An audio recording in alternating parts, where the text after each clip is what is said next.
nos volvemos a congregar, o siempre estamos con esa disposición de congregarse, ya que es necesario para que el cristianismo pueda seguir siempre en comunión, pueda seguir siempre haciendo la voluntad de nuestro Dios, haciendo lo que realmente ha mandado nuestro Dios. En esta oportunidad, después de haber estado por aquellas zonas, realmente que es maravilloso cuando la iglesia del Señor, la iglesia del Nuevo Testamento, trata de cumplir ese mandamiento que el Señor ha dado para que cada cristiano pueda cumplir de repente su responsabilidad que tiene como cristiano. Porque el evangelismo, hermanos, la predicación del evangelio es parte de todos los cristianos, no solamente del predicador. Es cierto de que el predicador tiene una gran ventaja, trabaja en la obra del Señor y está en toda la disposición para poder viajar a cualquier parte que lo inviten, pero la iglesia en sí tiene un trabajo. La iglesia, en cualquier lugar donde está establecida, tiene una responsabilidad de poder llevar las buenas nuevas de salvación. Y en esta mañana queremos compartir con ustedes un mensaje que nos va a ayudar. Nos va a ayudar, digo, porque a veces nosotros conocemos en el mundo actual que estamos viviendo, en el lugar donde estamos, el país donde estamos, de repente usted y yo conocemos nada más lo que observamos, pero de repente lo que dice la palabra de nuestro Dios, a veces usted y yo parece que tuviéramos alguna inquietud, ¿verdad? Y no tenemos el conocimiento pleno. Y yo creo que la iglesia de Cristo, la iglesia que Cristo edificó, es interesante cuando usted estudia la palabra de nuestro Dios. Es interesante. Por ejemplo, queremos, pareciera que mira por eso, mira, arreglarle ahí el teléfono, pareciera, ¿verdad? Ajá. Ahí. Entonces, es interesante, hermanos, cuando se habla de lo que la Biblia dice. Y el origen de la iglesia del Nuevo Testamento, mire, es lamentable cuando nosotros vamos a las personas que visitamos en el evangelismo, y cuando yo siempre les pregunto, ¿usted conoce la iglesia del Nuevo Testamento? Y la gente dice, sí la conocemos. ¿A de veras la conoce? Ah, qué bien, entonces, vamos bien, porque si la conoce. Pero cuando ya empieza uno a estudiar, y empieza a estudiar con las personas, se da cuenta de que ellos no la conocen. Conocen lo que es normal, ¿verdad? En los lugares donde vive la iglesia católica, la iglesia adventista, la iglesia bautista, la iglesia aquí, la iglesia allá. Pero la iglesia del Nuevo Testamento no la conocen. Estudiaba con una señora yo allá en El Salvador, y me dijo, mire, yo soy católica. Pues yo soy cristiano, le digo. Yo soy miembro de la iglesia del Nuevo Testamento. La iglesia, la única iglesia, le digo yo a ella, que Cristo edificó. Amén, me dice. Yo también soy miembro de esa iglesia, me dice, de la iglesia única. Qué bien, le digo yo. Cuando empezamos a estudiar, ella se da cuenta de que lo que dice el Nuevo Testamento con lo que ella practica es muy diferente. Entonces, como cristianos, hermanos, necesitamos conocer la iglesia en el Nuevo Testamento. Solo se puede encontrar una iglesia. En el Nuevo Testamento usted puede encontrar de una iglesia. Y cuando hablamos de una iglesia, estamos hablando de una iglesia universal y también localmente. No se encuentra de varias formas. Un plan de salvación, o sea, una forma de salvar, una forma de adorar, una fe un bautismo, una adoración en espíritu y en verdad. ¿Sabía que la iglesia que Cristo edificó no tiene nombre propio? Muchas veces decimos, bueno, pero mi iglesia se llama así. Hermano, la iglesia que Cristo edificó no tiene nombre. No le digo, bueno, ponerle así, ponerle allá, ponerle acá. Entonces, ¿por qué de repente la iglesia de Cristo dice aquí se reúne la iglesia de Cristo? Es el nombre propio, no de la iglesia. Acuérdese que Cristo es el dueño. Somos propiedad de Cristo. Usted le pertenece a Cristo. Entonces, por eso nos identificamos o se identifica como iglesia de Cristo. Pero no es un nombre propio de la iglesia. No es un nombre propio. Parece que no quiero. Vamos.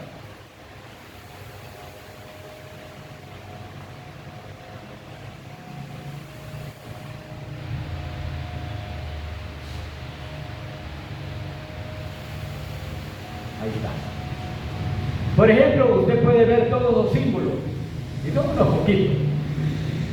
Usted puede ver esos símbolos que en cada templo hay un símbolo, y ellos le ponen esos símbolos a sus grupos o a sus organizaciones. Pero lamentablemente esos símbolos no son parte de la iglesia del Nuevo Testamento, de la iglesia que Cristo edificó. Nosotros en vez de tener una cruz, recordamos lo que padeció Cristo en la cruz, ¿verdad? Entonces, es importante que hoy estudiemos el origen de la iglesia desde el punto de vista, mire, del tiempo, cuando fue edificada, la autoridad. Esto es cuando dio principio la existencia de la iglesia y con qué autoridad fue edificada. ¿Qué autoridad la rige? Y todos debemos aprender bien las respuestas a estas importantes cuestiones o a estas preguntas. Debe darse especial atención a lo que es la iglesia. Hacerse de repente, debe de darse especial atención a la distinción que debe de hacerse entre la autoridad, mire, del Antiguo Testamento y el Nuevo Testamento, y el propósito, ¿verdad? El propósito de repente por el cual, o el propósito de las Escrituras del Antiguo Testamento, en relación, mire, con la iglesia de Dios o de Cristo hoy en día. El origen de la iglesia, la autoridad de la iglesia, uso de las Escrituras del Antiguo Testamento. Mucha gente nos acusa y dice, bueno, ¿y por qué no arranca ese Antiguo Testamento y lo bota y solo queda con el Nuevo Testamento? La verdad, la cosa es que la iglesia hace uso del Antiguo Testamento, pero no para cumplir mandamientos que lo llevan. La importancia de saber cuándo principió la iglesia. Asunto de identidad, de distinguirla desde las agencias del Antiguo Testamento y también de las instituciones modernas de hoy en día, porque tenemos que aprender a diferenciar la iglesia del Nuevo Testamento, desde el Antiguo Testamento, y identificarla con las modernas en la actualidad. Identificar sus leyes, hermanos, descubrir cuándo la ley que gobierna la iglesia de Dios entró en vigor. Muchas veces la gente dice, no, si con tal sea palabra de Dios, dele viaje. Todo lo que tiene la Biblia hay que obedecerlo. No. ¿Cuándo entró en vigor la ley que está gobernando a la iglesia en la actualidad? La iglesia vislumbra en el Antiguo Testamento, según Hebreos capítulo 9, versículo 11 y 23, y capítulo 10, versículo 1. Ahí se encuentra cuando se vislumbra la iglesia, hermanos. Pero cuando usted no lo lee, entonces, o cuando no lo leemos, no podemos estar seguros. Pero ahí en Hebreos 9:11, dice 9:11, pero estando ya presente Cristo, sumo sacerdote de los bienes venideros, por el más amplio y más perfecto tabernáculo, no hecho de manos, es decir, no de esta creación, dice el verso 11, ¿va? Y el verso 23, fue pues necesario que las figuras de las cosas celestiales fuesen purificadas así, pero las cosas celestiales mismas con mejores sacrificios que estos. 10:1, porque la ley dice teniendo la sombra de los bienes venideros, no la imagen misma de las cosas, nunca pueden, por los mismos sacrificios que se ofrecen continuamente cada año, hacer perfecto a los que se acercan. Miren, entonces desde el Antiguo Testamento se vislumbra la iglesia, ¿verdad? Luego la iglesia no existió en los días del Antiguo Testamento. Algo hay que entender esto. No existía ya, no había sido edificada, no estaba. Solamente de vislumbra, se habla en ese aspecto. Entonces, los grandes profetas del Antiguo Testamento desearon ver esta era. ¿Cuánto no desearon ellos realmente ser parte? Pero fíjense que no está establecida. Primera de Pedro 1:10. Primera de Pedro capítulo 1, versículo 10. Los profetas dicen que profetizaron de la gracia destinada a vosotros. Inquirieron diligentemente, indagaron acerca de esta salvación. Miren, hasta el verso 12. Escudriñando qué persona, qué tiempo indicaba el Espíritu de Cristo que estaba en ellos, el cual anunciaba, miren, de antemano los sufrimientos de Cristo y las glorias que vendrían tras ellos. Verso 12, a esto se les reveló que no para sí mismos, sino para nosotros administraban las cosas que ahora os son. Aún ellos desearon realmente ver esta era. Ellos tenían también la disposición. El principio de la iglesia o reino, materia de profecía, en Isaías, capítulo 2, versículo 2, que lo vamos a buscar y lo vamos a leer porque necesitamos leer estos textos que nos ayudan para que cada uno de nosotros tengamos el pleno conocimiento de la iglesia, única iglesia en el Nuevo Testamento. Isaías 2:2. Acontecerá, dice, en los postreros de los tiempos, que será confirmado el monte de la casa de Jehová como cabeza de los montes, y será exaltado sobre los collados, y correrán a él todas las naciones. Eso dice el verso 2. Verso 3. Y vendrán muchos pueblos, dice, y dirán, venid, y subamos al monte de Jehová, a la casa de Dios y de Jacob, y nos enseñará sus caminos, y caminaremos por sus sendas, porque de Sión saldrá la ley, y de Jerusalén la palabra de Jehová. Una profecía, hermano. Esta profecía está haciendo referencia a la iglesia. Esta profecía hace referencia a la iglesia que iba a ser edificada, iba a llegar el momento que iba a ser edificada. La iglesia, ahora en Miqueas, veamos Miqueas, capítulo 4. Vamos a buscar Miqueas. Miqueas capítulo 4, versículos 1 y 2, hermanos, por favor. Ya lo tienen, lo voy a leer.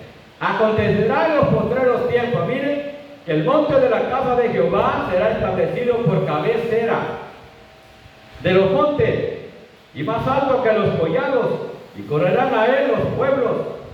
Verso 2. Vendrán muchas naciones, y dirán, venid, subamos al monte de Jehová, y a la casa de Dios de Jacob, y nos enseñará en sus caminos, y andaremos por sus sendas, porque De Sión saldrá la ley y de Jerusalén la palabra de Jehová. El profeta Miqueas, el profeta Isaías, hablando. Miren, en el Antiguo Testamento usted encuentra información que fue profetizado, que iba a ser establecido la iglesia o el reino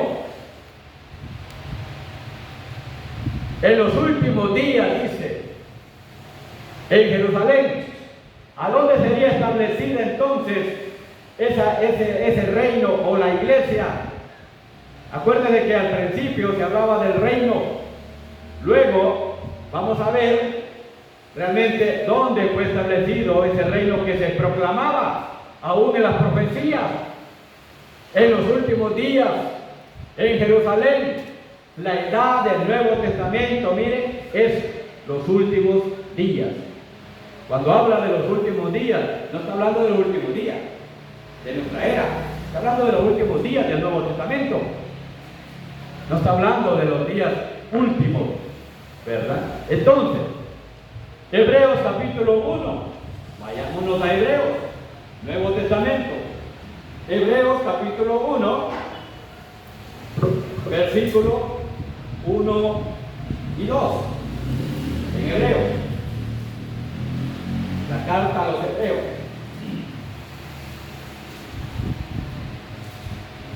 Acá en Hebreos capítulo 1, versículo 1, encontramos lo siguiente. Dios dice, habiendo hablado, dice el verso de Hebreos 1:1, Dios habiendo hablado muchas veces y de muchas maneras en otro tiempo a los padres por los profetas, verso 2, en estos postreros días nos ha hablado por el Hijo, a quien constituyó heredero de todo y por quien, dice a sí mismo, hizo el universo. Estamos leyendo que Isaías y Miqueas está hablando de establecer y que muchos iban a correr, muchas naciones, personas de las naciones iban a correr a escuchar la palabra de Dios y que iban a andar por sus caminos. Y está hablando de los últimos días de la era del Nuevo Testamento. Acuérdense que cuando hablan los profetas, no estaba ni el Nuevo Testamento, no estaba establecida la iglesia, no había caído el Espíritu Santo sobre los apóstoles, una promesa que les fue dado a ellos. Entonces, la iglesia de Cristo, hermano, necesitamos estar escudriñando bastante de la iglesia, bastante de las actividades de la iglesia. Necesitamos estar escudriñando. Entonces, luego lo vamos a Hechos, capítulo 2, versículo 16, ¿verdad? Y 17. Mira lo que dice en Hechos.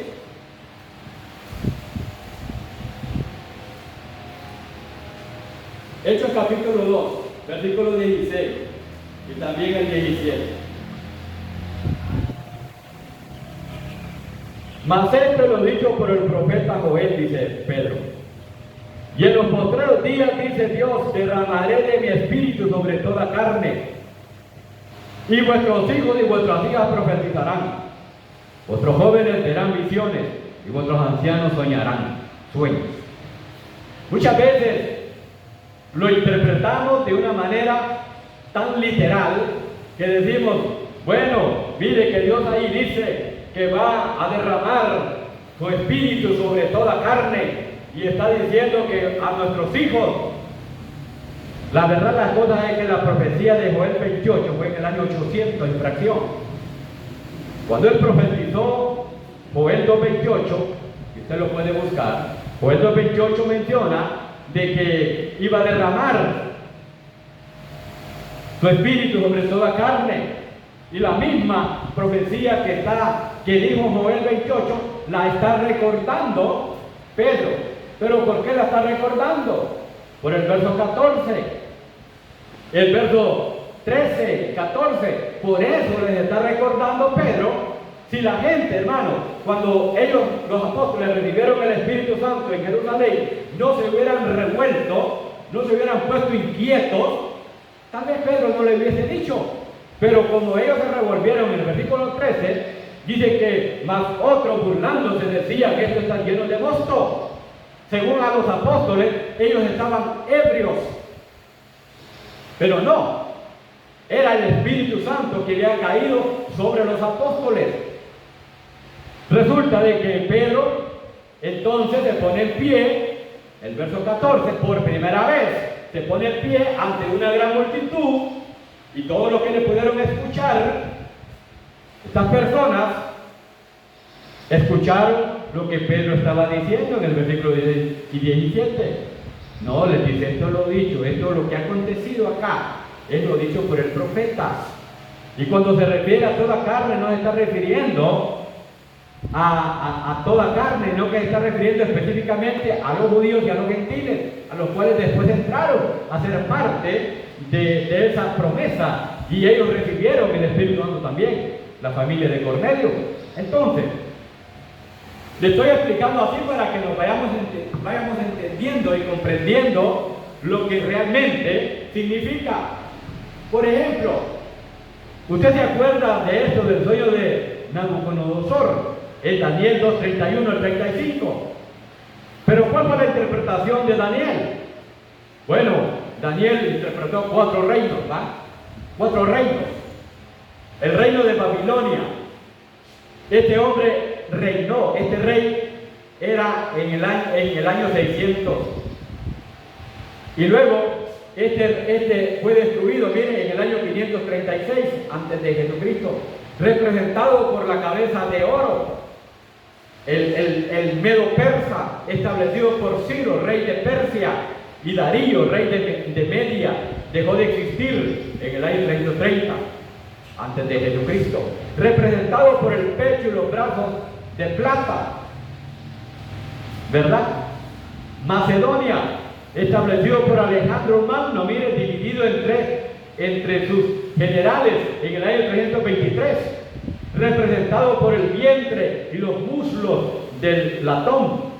El Imperio Romano, establecido por potencia mundial por Octavio César en el año 30. Y luego viene representado ¿por qué? Por las piernas de hierro y los pies de arcilla y hierro en los días de estos reyes, dice. Acuérdense que Daniel dice, cuando se habla de la profecía, en los días de estos reyes.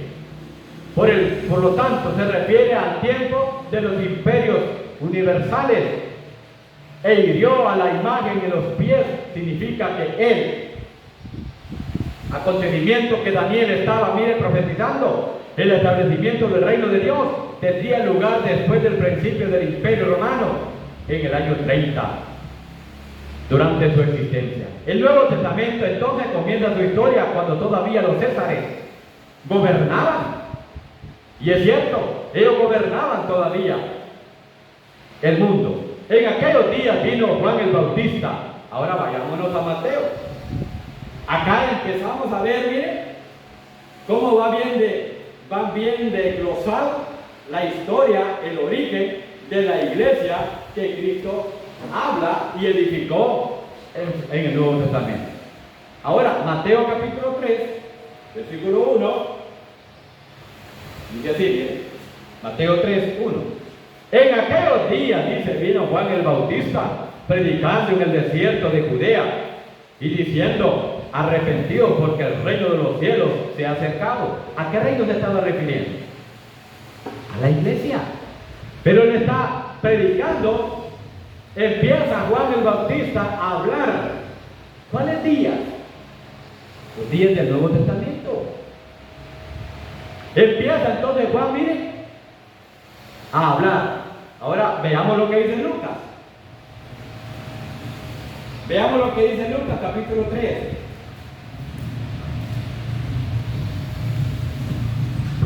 Lucas, capítulo 3.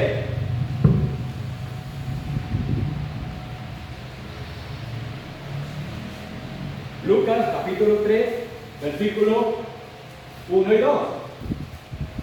En aquellos días, en el año 15 del imperio de Tiberio, miren, César, siendo gobernador de Judea, Poncio Pilato y Herodes, tetrarca de Galilea, y su hermano Felipe, tetrarca de Iturea y de la provincia de Traconite y Licinia, tetrarca de Abilinia. Según Lucas, ¿va? Entonces, ¿cuándo fue? En el año 15 del reinado de Tiberio César. Bueno, Juan el Bautista empezó a decir, bueno, arrepentidos porque el reino de los cielos se ha acercado. Qué bonito, ¿va? ¿Cómo empezó Juan el Bautista? La iglesia no fue establecida por Juan. Algunos dicen, sí, dice Juan el Bautista, y por eso existen los bautistas, porque dicen que Juan la edificó, pero no. Ni el tiempo de Juan fue edificada, ni Juan estuvo dentro de la iglesia, pero él predicó. Juan predicó, el reino de los cielos se ha acercado. Juan no estaba en el reino. Mateo 11:11. Veamos Mateo 11 para que nos vayamos leyendo 11:11 de Mateo. De cierto os digo, dice, entre los que nacen de mujer no se ha levantado otro mayor que Juan el Bautista, pero el más pequeño en el reino de los cielos mayores que él. No estaba, no estuvo Juan el Bautista en la iglesia.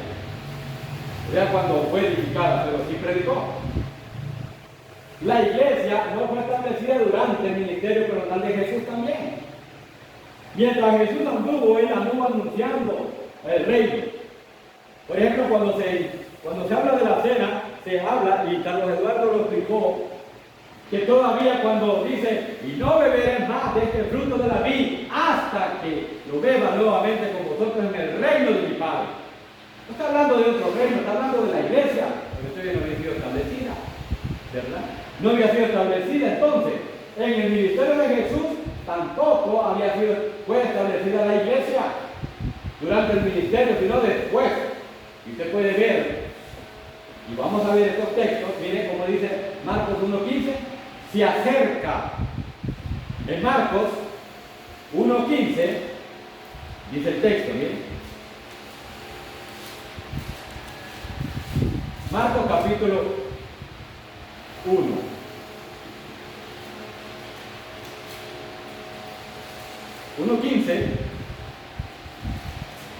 Diciendo, el tiempo se ha cumplido y el reino de Dios se ha acercado. Arrepentidos y creed en el Evangelio.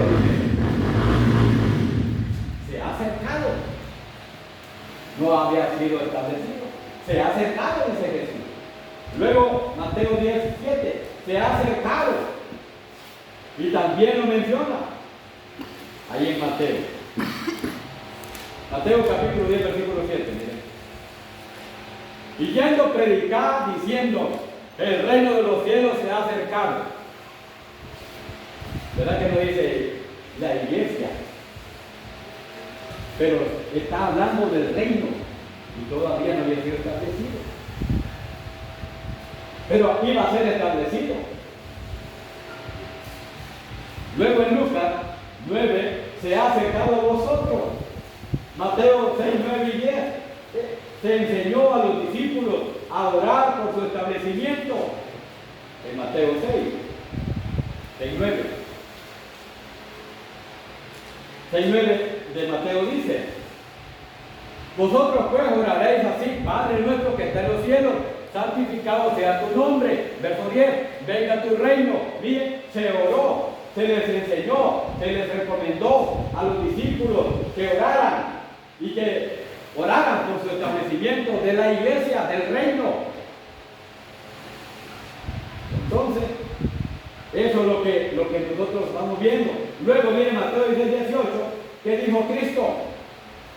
¿Qué dijo Cristo entonces en Mateo 16:18? Dice el texto, miren, 16:18.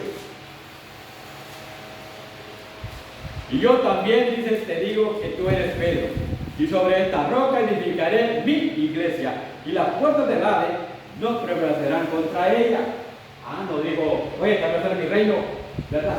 No dijo, pero sí dijo Sí dijo Cristo, estableceré, voy a edificar mi iglesia.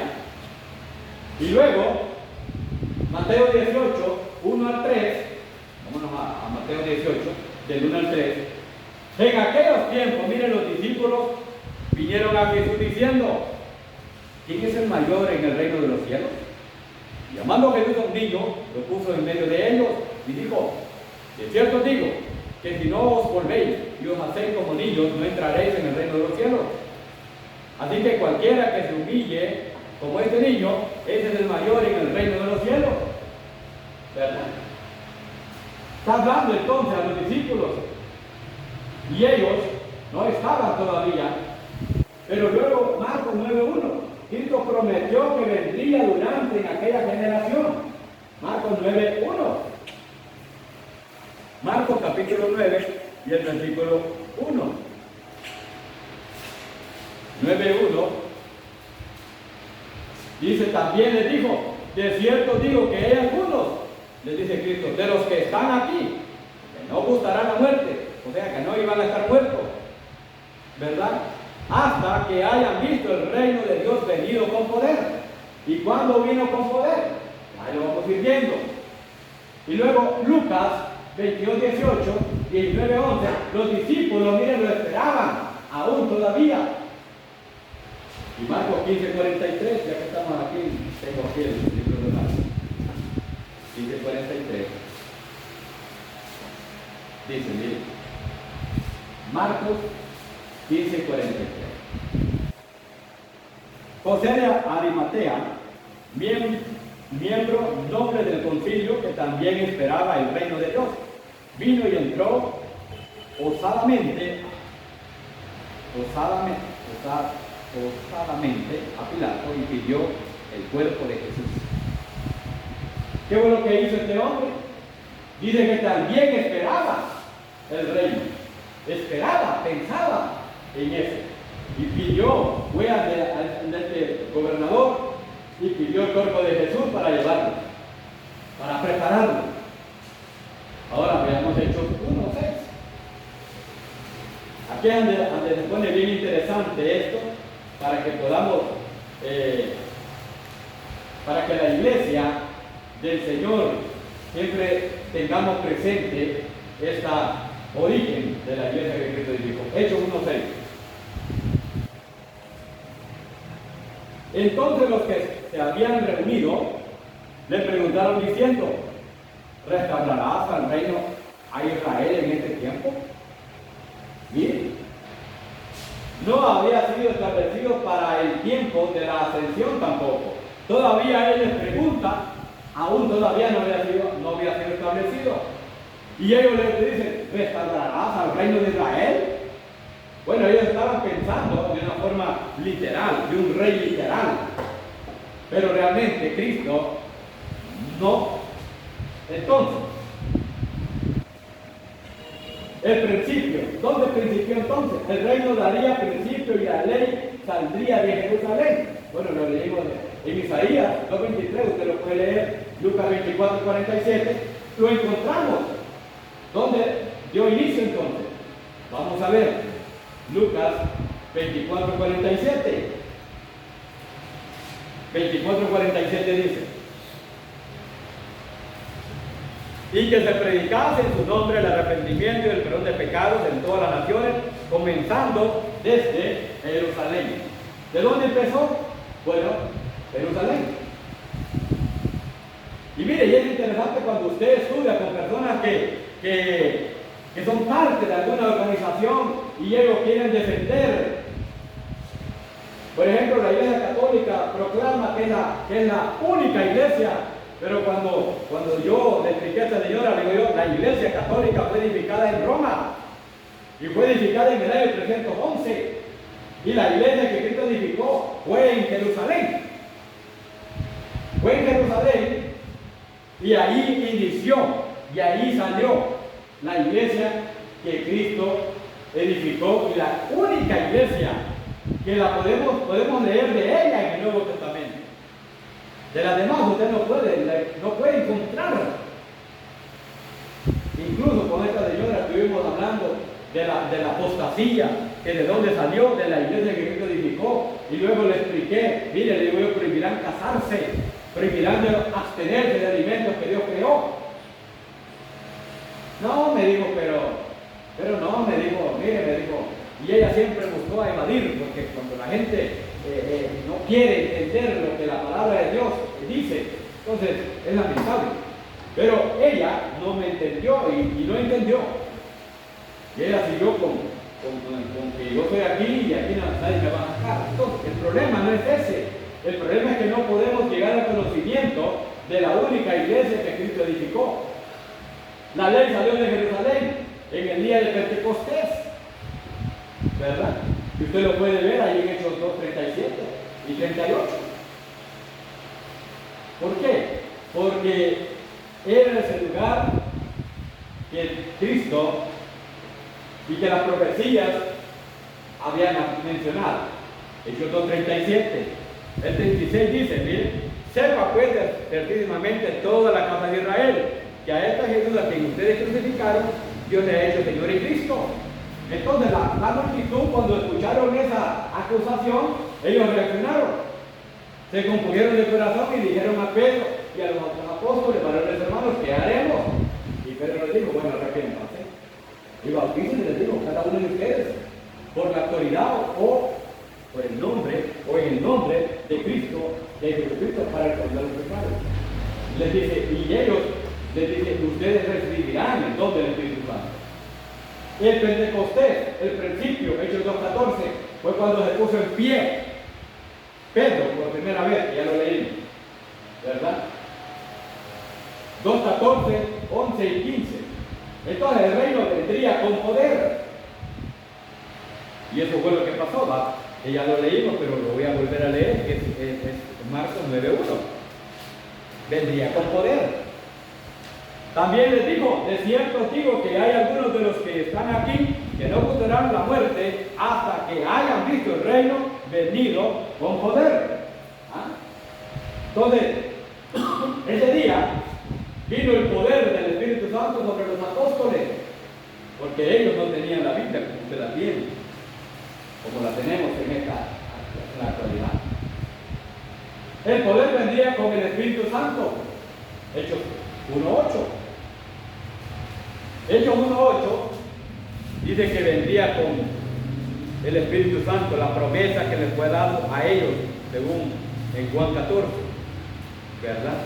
Entonces, aquí usted y yo podemos encontrar en la palabra de nuestro Dios lo que estamos tratando de explicar y lo que estamos tratando de entender cada uno de nosotros, los miembros de la Iglesia de Cristo.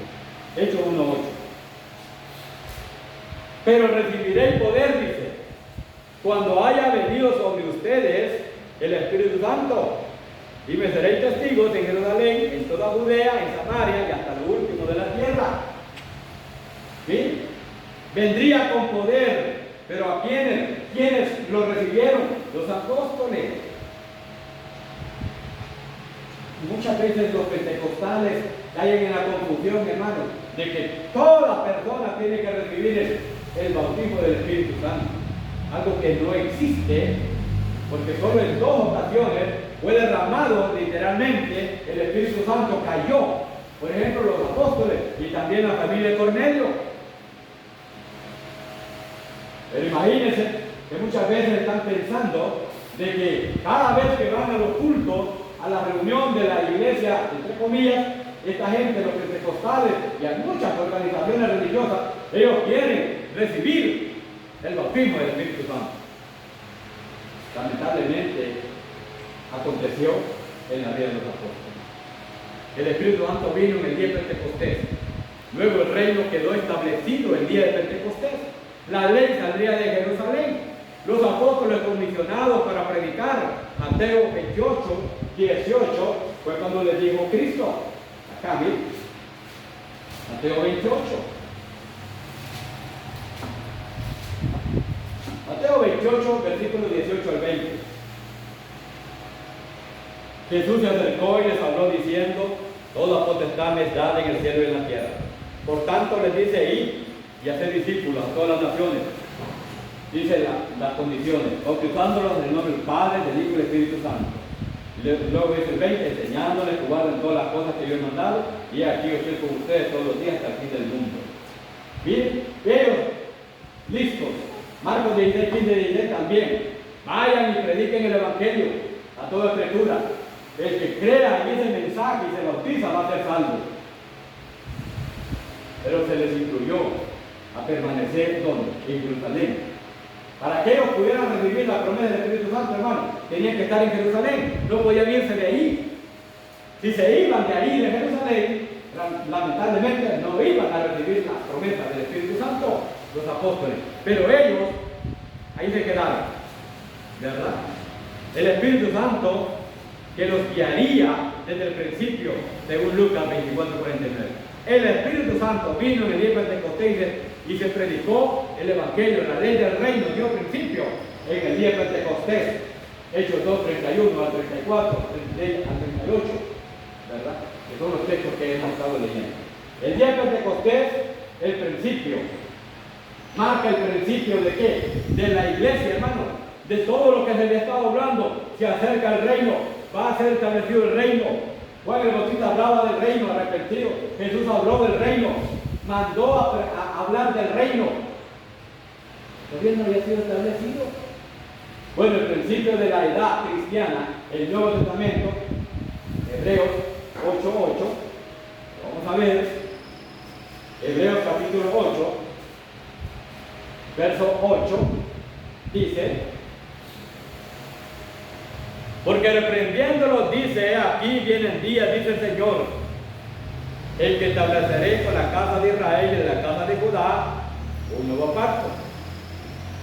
No como el pacto que hice con sus padres, el día que los tomé de la mano para sacarlos de la tierra de Egipto, porque ellos no permanecieron en mi pacto y yo me desatendí de ellos, dice el Señor. ¿Verdad? Lo dice. Ahora, vamos a ver del 15 al 17. Pero,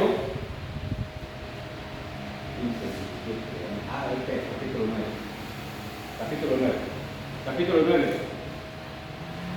15 al 17. El capítulo 9 de Hebreos, 15 al 17. Así que por esto es mediador de un nuevo pacto, para que interviniendo muerte, mire, para la remisión de las transgresiones que había bajo el primer pacto, los llamados, dice, mire, reciban la promesa de la herencia eterna. Porque donde hay testamento, mire, es necesario que intervenga muerte del testador, porque el testamento con la muerte se confirma, cuando es válido, entre tanto que el testador vive. No es válido. Mientras estaba Cristo en vida, no podía entrar en vigencia el establecimiento de la iglesia. Y no hasta que Cristo, cuando Cristo muere en la cruz, luego resucita, está 40 días, todavía Cristo, dando mandamientos, y luego asciende al cielo. 40 días permaneció. ¿Y dónde dice eso? Dice, un hermano me dijo en una ocasión, yo no sabía, hermano. Yo creí, me dijo un hermano en Cristo. Yo creí, me dijo que tras de que él me dijo, resucitó, se fue directo para el cielo. No, le digo yo, porque yo estaba estudiando con una señora. Entonces a él le llamó la atención. Y aquí lo menciona. Dice acá en Hechos 1,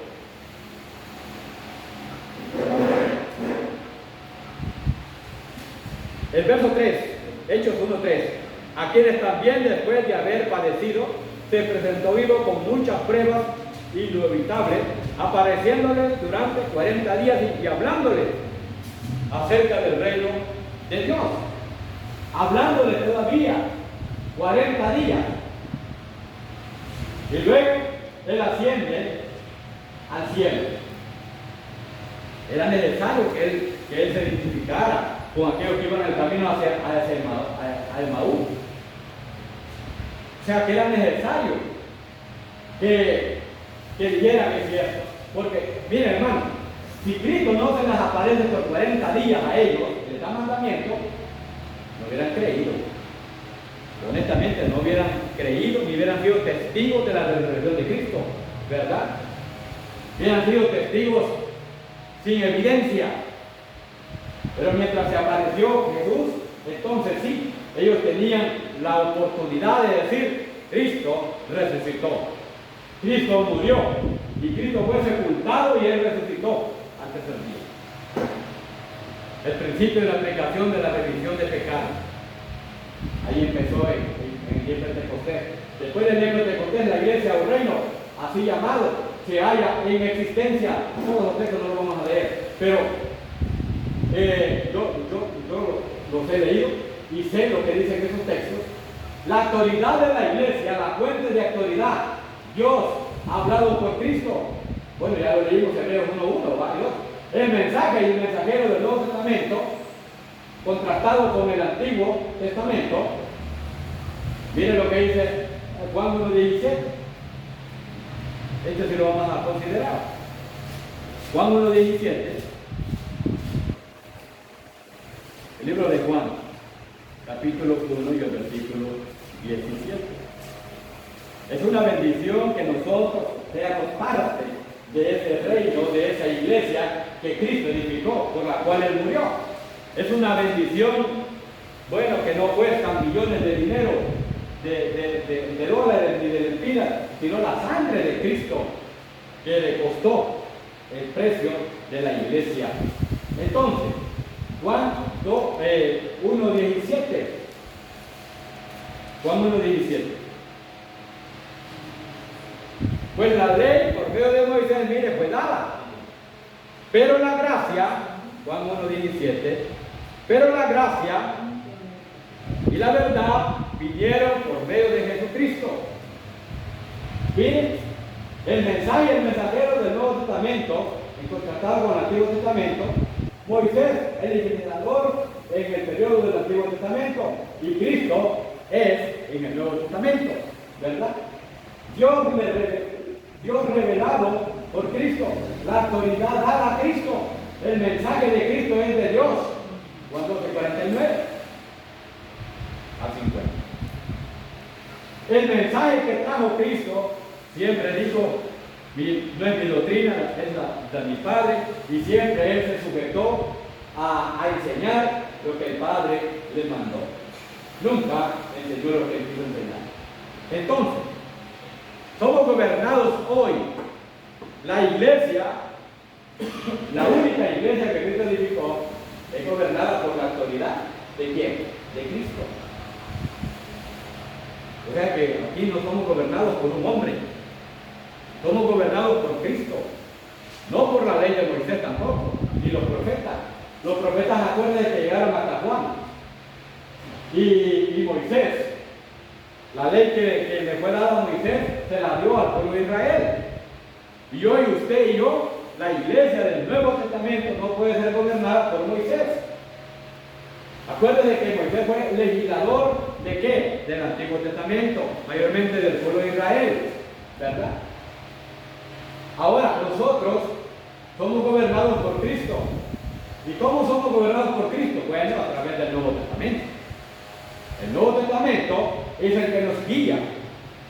Por acá nos regimos, miren, y nosotros tenemos la bendición que tenemos el Nuevo Testamento para hablarle a la persona y decirle que solamente encontramos una iglesia y que yo soy miembro de una iglesia, la que edificó Cristo. En Hechos 3:19 y 23 hallamos algo que dice acá, miren, en Hechos 3:19. Vamos a buscar Hechos 3:19. Ya estamos cerca de poder terminar esta predicación acerca del origen de la iglesia del Nuevo Testamento. 3:19 de Hechos. Así que arrepentidos y convertidos para que sean borrados vuestros pecados, para que venga de la presencia del Señor, ¿tiempos de qué? Tiempos de refrigerio, ¿verdad? Tiempos de refrigerio, tiempos de espiritualidad, tiempos de gozo espiritual. Y luego Marcos 9:2.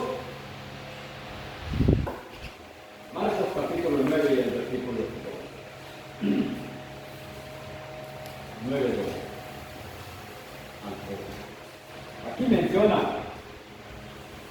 6 días después Jesús tomó a Pedro, a Jacobo, a Juan y los llevó aparte solos a un monte alto y les transfiguró delante de ellos. Sus vestidos se volvieron resplandecientes, muy blancos, como la nieve, tanto que ningún lavador en la tierra los puede hacer tan blancos. Y les apareció Elías con Moisés, que hablaban con Jesús. Entonces Pedro dijo a Jesús: Maestro, bueno es para nosotros que estemos aquí.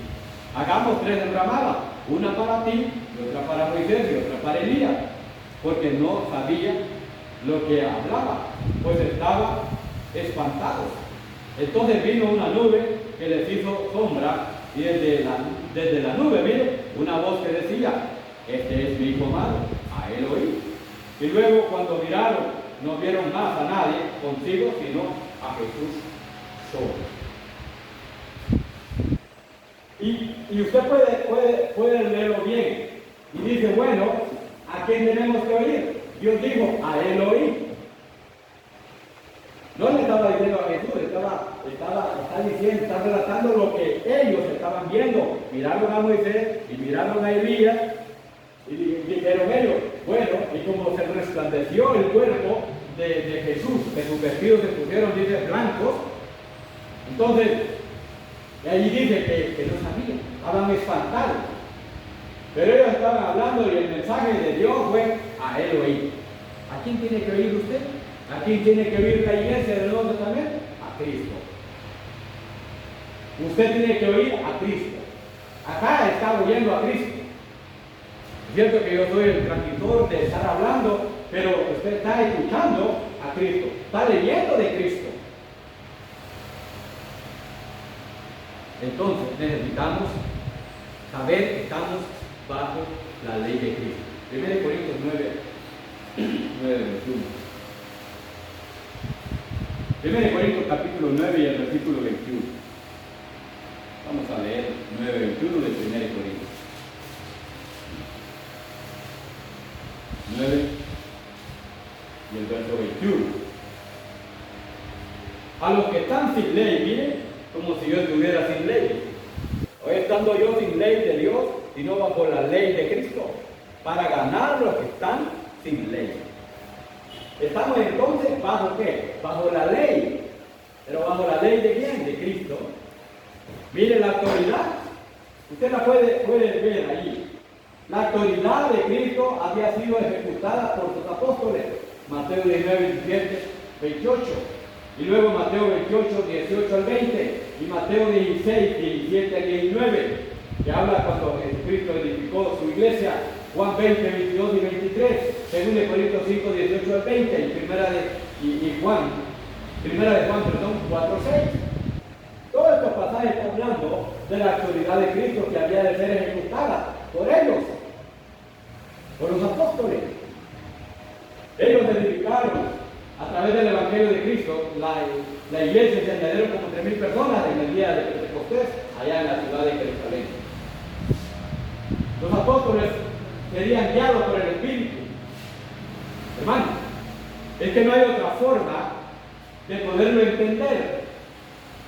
Acuérdense que en Juan 14, 16 y 17 les promete que ellos recibirían la promesa. No es a usted, no es a mí.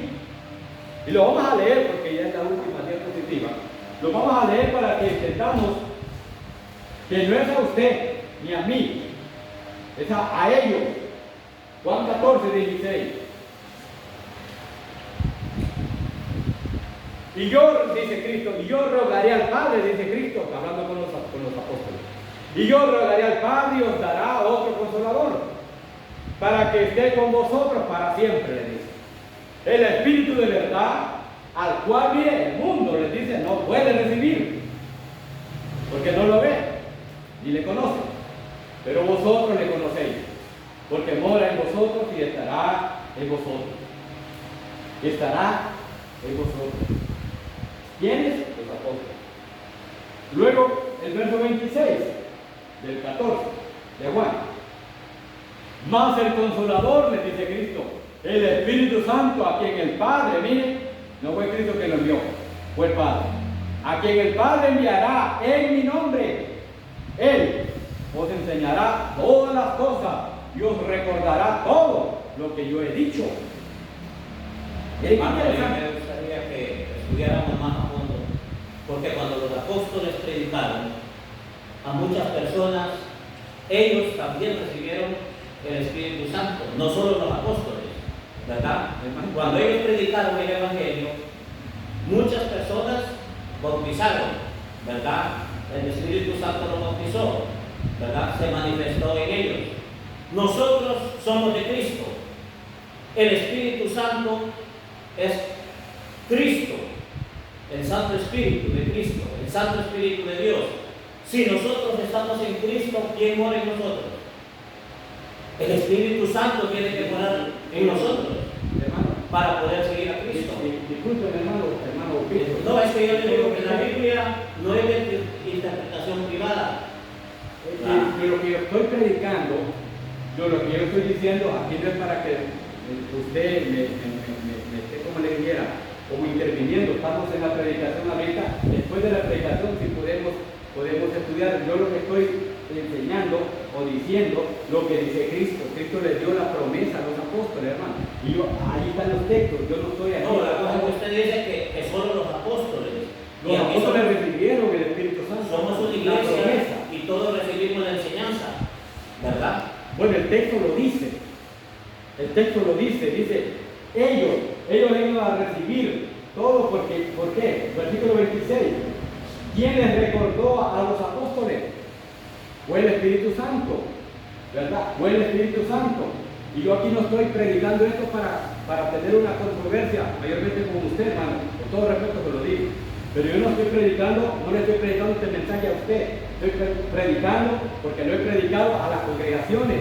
Y las congregaciones deben de nutrirse a través de la palabra de Dios. Es que para mí esto es palabra viva. Sí. La palabra de Dios es una palabra viva. Sí, hermano, yo le entiendo, yo le comprendo, pero yo aquí lo que estoy hablando es lo que Cristo está diciendo en el versículo 26. Usted no lo podría contradecir, nadie puede contradecir que le está diciendo que a ellos, los apóstoles, iban a recibir el Espíritu Santo literalmente. Eso es verdadero. Bueno, entonces espiritualmente es verdadero, ¿verdad? Es lo que estoy diciendo. Pero el Espíritu Santo es algo que está vigente y está en nosotros, porque nosotros somos parte de pero Cristo. El Espíritu Santo está a través de la palabra, hermano, no literalmente. No, es que Él es Espíritu. El Espíritu Santo es Espíritu. Entonces, por ejemplo, el capítulo 16 de Juan 7 al 15, para convencer al mundo, ¿por qué? Por la doctrina de Cristo. Y eso lo dice el texto allí, en Juan 16, ¿verdad? Entonces, cuando hablamos de Juan 16, 7 al 15, estamos hablando, pero yo os digo, dice, la verdad. Os conviene que yo me vaya, él está hablando con los apóstoles, porque si no me fuera, el Consolador, dice Cristo, no va a venir a ustedes, no lo van a recibir y lo recibieron en el día de Pentecostés, ¿verdad? Entonces, la iglesia ya había iniciado, cuando inició con los apóstoles, y ellos recibieron literalmente. Cuando hablo literalmente, como cuando usted sale de la casa y está lloviendo, le cae la lluvia literalmente, a eso me refiero, que ellos recibieron el Espíritu Santo literalmente, solo en 2 ocasiones, y usted puede leer en 2 ocasiones, tanto en Hechos 2 como en Hechos 10, y de ahí puede seguir buscando y no va a encontrar. Entonces, ahora bien, ¿para qué? Para convencer al mundo. Y Lucas 24:49, esperar a dónde? En Jerusalén, su venida. Hechos 2, 1 al 4, verso 37. El Espíritu Santo vino por medio de la predicación de los apóstoles, convirtió a 3,000 personas, hombres y mujeres. Entonces, hermanos, la predicación de los apóstoles confirmada fue por milagro, ¿verdad? Fue por milagro, según Marcos 16, 15, 18 y 19 y 20. Hechos, Hebreos 2:1, 4:1 y 4. Y luego 1 Corintios 12:28 y 31. Y 1 Corintios 13:8 al 10.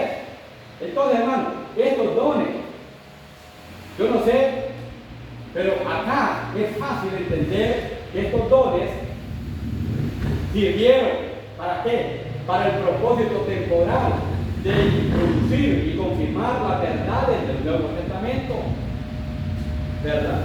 Entonces, yo respeto que alguien tenga una opinión diferente, pero si va en contra de la palabra de Dios, estaríamos más bien blasfemando en contra de la palabra de Dios, ¿verdad?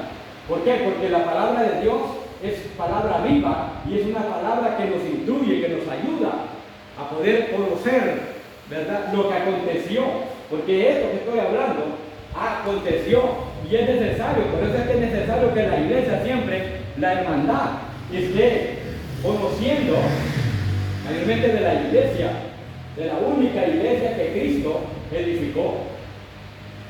Y es lamentable, ¿va? Pero existe de repente controversia, que algunos dicen, bueno, las 3.000 personas dicen que recibieron el don del Espíritu Santo. Era un don milagroso, no fue el Espíritu Santo literalmente. ¿Por qué? Porque ellos no tenían la Biblia y ellos tenían que tener el denuedo para predicar. Cuando se fueron de ahí, de Jerusalén, ellos a sus lugares tenían que predicar. Y ellos predicaban. Y ellos no andaban con una Biblia como lo andamos hoy en día. Oye usted, mire, yo para predicarle le predico de la Biblia. ¿Por qué? Porque el Espíritu Santo no me va a decir, mira, date a tal casa y aquel necesita que le hable de la salvación. No. Porque ya sabemos de que toda la persona que no ha obedecido a Cristo necesita obedecer a Cristo. O necesita obedecer el Evangelio de Cristo. ¿Verdad? Entonces, era confirmado por los milagros, es verdad. Pero hoy en día, ¿cómo se le predica el Evangelio a las personas? A través de acá, ¿va? Bueno, 1 Corintios 15, del 1 al 4, dice, que Cristo murió, fue sepultado y resucitó. Y ese fue el Evangelio que Cristo mandó en Marcos 16, 15, 16. Vayan y prediquen el Evangelio. ¿A quién? A los apóstoles. Y ellos saliendo, dice, fueron a predicar. Y luego, las personas que se convirtieron empezaron también a transmitir las buenas nuevas de salvación, ¿verdad? Entonces, este plan de salvación siempre fue predicado por el cristianismo del Nuevo Testamento. Y hoy en día sigue igual. El plan de salvación es el mismo. Ellos en el tiempo primitivo escucharon el Evangelio de Cristo, lo creyeron, se arrepintieron, confesaron y se bautizaron. ¿Para qué? Para el perdón de los pecados. Una vez ellos bautizados para el perdón de los pecados, entonces empezaron a luchar bien o a perseverar por esa salvación, el regalo de la vida eterna. Y usted y yo también fuimos bautizados de acuerdo al Nuevo Testamento, de acuerdo a lo que Cristo mandó. ¿Y qué pasó? Que usted ahora que ya es cristiano está luchando, está perseverando por ese premio de la vida eterna. Está luchando, ¿verdad? Pero no significa de que debemos de no reconocer lo que Cristo hizo para que nosotros pudiéramos llegar a ser cristianos y miembros del cuerpo de Cristo. Entonces, hermano, esto es para cuando aquellas personas no han nacido de nuevo. Pero nosotros que ya nacimos de nuevo, si pecamos, nos arrepentimos y confesamos el pecado a Dios a través de una oración, ¿verdad? Entonces, cantaremos un canto para terminar. Para terminar nuestra participación de la predicación de esta mañana.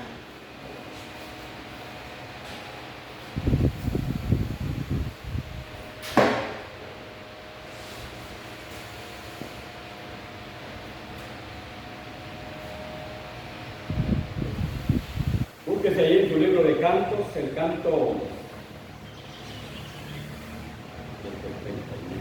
39. Canto número 39. La Biblia es la palabra de nuestro Dios. Y sabe que no solamente es la palabra de nuestro Dios, solamente el Espíritu Santo inspiró a los cristianos o a las personas que se encargaron de que el Espíritu Santo les recordó muchas cosas, y por eso lo tenemos en la Biblia impresa para que nosotros podamos darnos cuenta y leer de ella, ¿verdad? Entonces la Biblia es algo muy especial para el cristianismo, para nosotros los cristianos. Canto 39. Santa Biblia para mí, eres un tesoro aquí. Tú contienes en verdad la divina voluntad. Tú me dices lo que soy, de quién vine y a quién voy.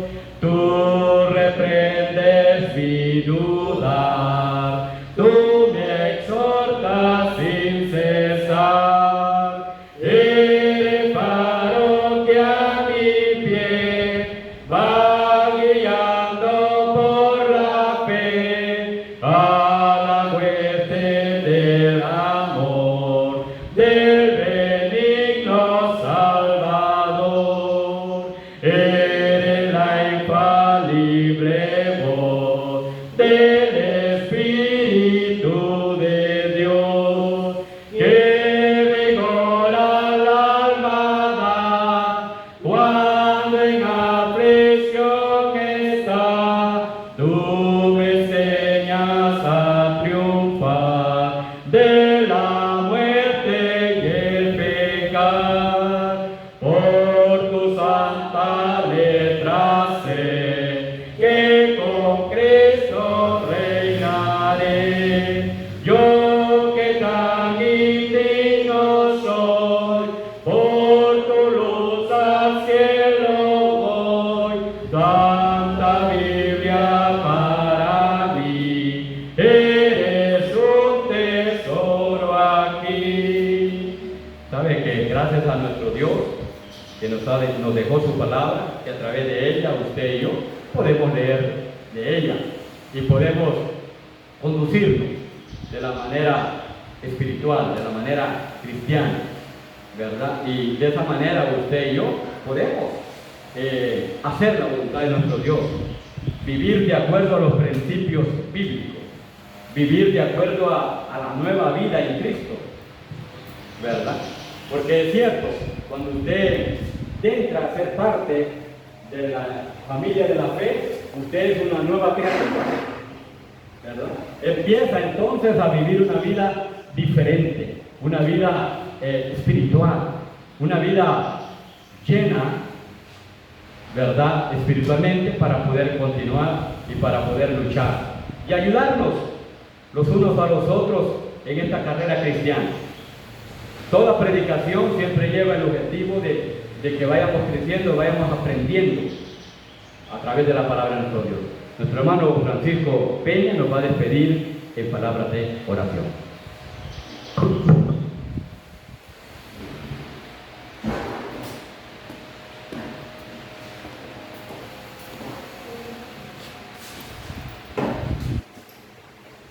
Muy bien.